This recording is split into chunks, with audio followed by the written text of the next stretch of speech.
Hello guys, maadyong udto kaninyong tanan.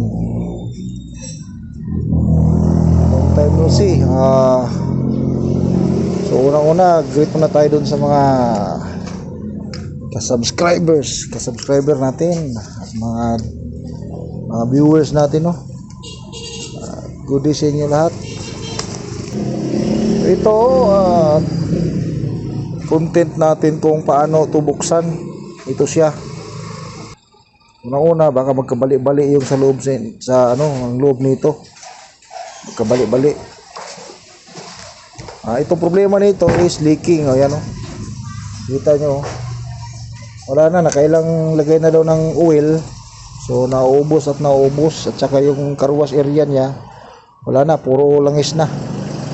Ayan, dinala naman dito. Ayan, papakita natin sa inyo maya kung paano natin baklasin o magpalit ng wheel seal. Ito yung mga wheel seal na yan.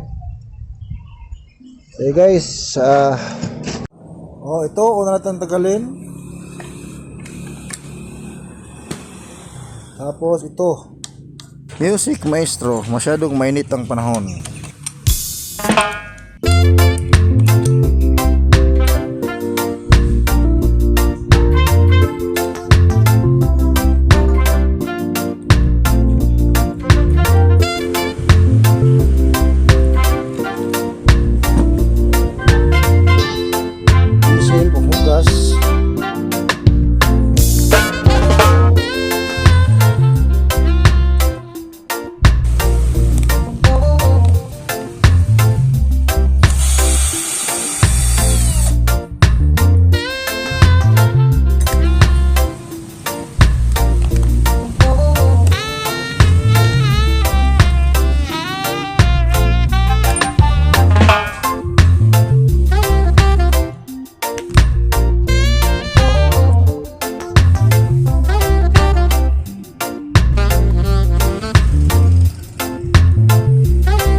Remove everything.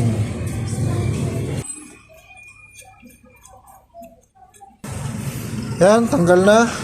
So ito, di mo kasi matanggal to kasi nandun sa looban ang pin yan. May pin sa loob yan, nakatago. So ito, ipupush nyo to para sigurado, yan, push nyo, push yan, pulley, retract, yan, nakalabas.